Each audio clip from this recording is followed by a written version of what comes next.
Elaborasi lebih lanjut dengan narasumber yang sudah tersambung melalui sambungan Zoom. Ada kuasa hukum Rizik Syihab Aziz Yanwar dan ahli hukum pidana Universitas Trisakti Abdul Fikar Hajar. Selamat sore Bapak-bapak.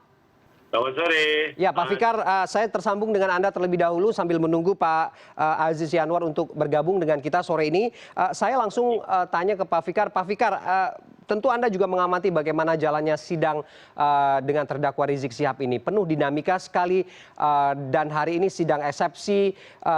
Sebelumnya diminta pertimbangan dari hakim begitu ya untuk dilaksanakan secara offline walaupun kemudian tertutup dan terdakwa pengacara juga menyatakan dirugikan dengan keputusan ini. Ini membacanya dari perspektif hukum bagaimana sih Pak?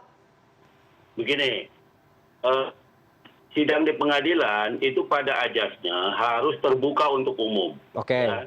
Jadi harus terbuka untuk umum, kecuali dalam perkara-perkara tertentu, yaitu perkara anak-anak, ya, anak-anak itu 1 sampai 18 tahun. Oke. Yang kedua, perkara yang ada kaitannya dengan tindak pidana kesusilaan. Ya, karena yang akan diperdebatkan dalam sidang itu soal kesusilaan itu. Dan itu kan soal kemaluan kan. Artinya memang itu dinyatakan, 2 sidang itu tertutup. Tuh, ya, kecuali putusannya. Kalau putusannya nanti ketika sudah putusan akhir dibacakan secara terbuka. Gitu. Tapi proses sidangnya itu tertutup, yang 2 itu. Ya.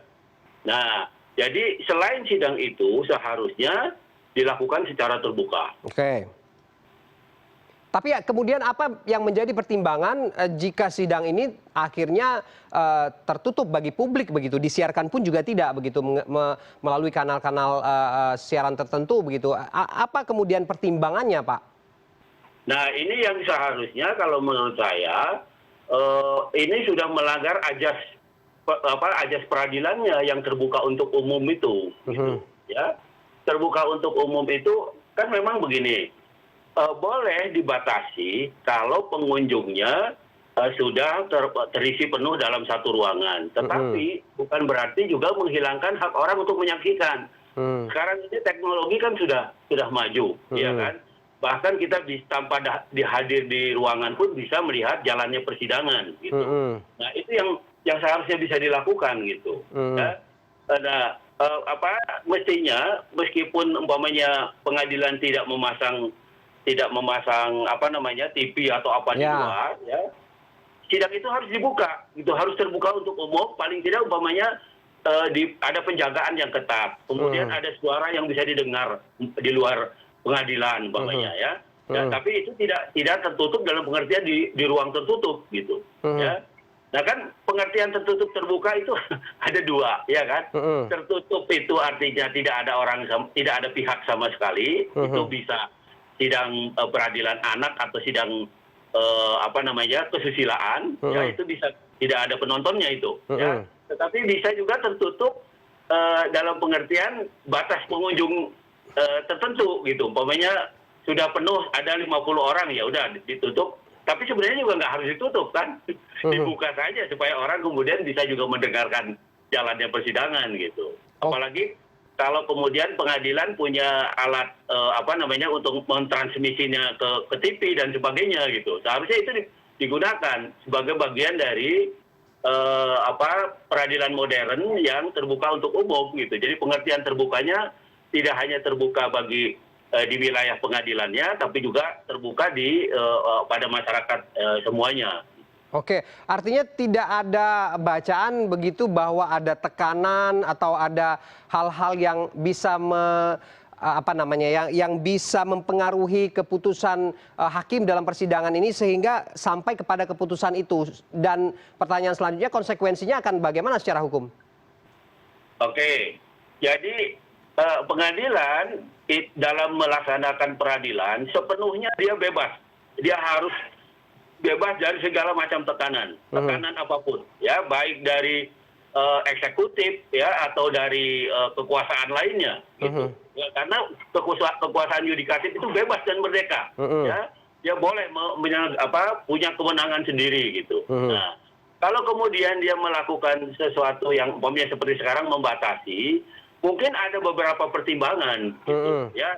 Nah, ini yang seharusnya juga bisa dibicarakan dengan aparatur keamanan. Ini kan pasti soal banyaknya orang yang akan menyaksikan Ya, kan itu betul. kan. Nah, mestinya itu dibicarakan dengan aparat keamanan. Artinya bisa bekerja sama gitu. Sidang bisa tetap terbuka, keamanan bisa tetap terjaga. Mestinya seperti itu gitu.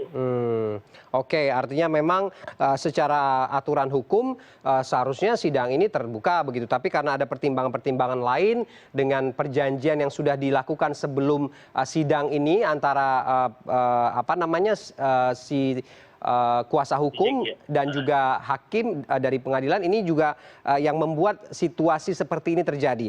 Oke, kita nanti akan konfirmasi ke kuasa hukum yang juga akan bergabung dengan dialog kita sore ini, Pak Fikar. Tapi selanjutnya pertanyaannya, kemarin sebelum sidang eksepsi ini kuasa hukum mengatakan ada eksepsi tambahan begitu dalam isinya. Ini secara aturan boleh-boleh sajakah atau bagaimana sebenarnya, Pak Fikar? Gini, eksepsi itu keberatan terhadap dakwaan di luar pokok perkaranya. Gitu. Jadi perdebatan belum masuk pada apakah terdakwa salah atau tidak, berbuat melanggar hukum atau tidak, belum masuk ke arah itu. Eksepsi itu adalah kritik terhadap bentuk dakwaan. Namanya kalau tindak pidana itu dilakukan oleh lebih satu orang, kok yang diajukan hanya satu, nah itu juga bisa dieksepsi. Artinya sebetulnya peradilan ini kurang pihak gitu, karena tindak pidananya pada kenyataannya dilakukan oleh lebih dari satu orang, kayak gitu. Atau dakwaannya kabur karena di dalam uraian peristiwanya tidak menyebut tempat dan waktu, umpamanya. Nah itu juga termasuk eksepsi seperti itu. Gitu. Jadi masih di luar pokok perkara, masih di luar perdebatan mengenai melanggar tidaknya terdakwa, bersalah atau tidaknya terdakwa, masih di luar persoalan itu gitu. Jadi masih persoalannya formalitas sebuah dakwaan. Gitu. Oke, seberapa pengaruh kemudian eksepsi pribadi ini bisa masuk ke dalam keputusan dalam pengadilan ini, Pak Fikar? Karena kalau saya tidak salah, salah satu poin eksepsinya ini adalah membandingkan apa yang dilakukan oleh terdakwa ini, khususnya soal kerumunan begitu ya, dengan pihak-pihak lain yang juga melakukan kegiatan yang sama. Ini yang kemudian dijadikan salah satu poin begitu. Ini bagaimana? Iya.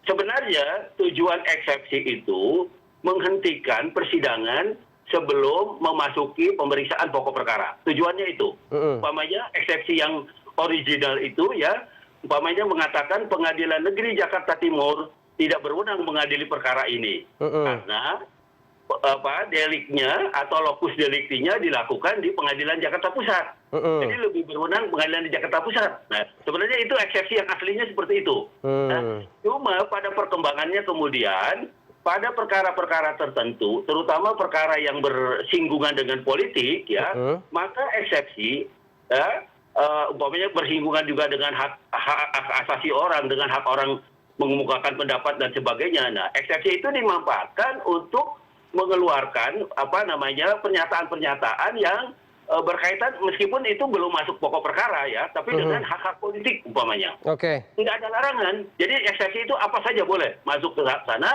tapi sebenarnya intinya mengkritik kompetensi atau kewenangan pengadilan mengadili perkara itu. Intinya itu sebenarnya. Tapi bahwa ada muatan lain, ya, muatan lain termasuk undang-undang perlakuan di dalam proses pembuatan berita acara, dalam proses peradilan ini, itu boleh dikritik di dalam eksepsi ini. Jadi memang ini sebuah tempat gitu ya untuk mengungkapkan apa yang dirasakan tidak sesuai dengan peraturan perundang-undangan. Oke, baik Pak Fikar, karena waktu kita terbatas dan juga sampai diskusi kita ini berakhir, kuasa hukum Rizik Syihab, Aziz Yanwar belum bisa bergabung karena masih ada gangguan teknis. Mungkin lain kali kita lanjutkan, dan next-nya adalah soal sidang tanggapan eksepsi akan seperti apa, nanti kita akan pantau kembali. Terima kasih Pak Fikar sudah bergabung dengan kita sore ini. Oke, selamat sore.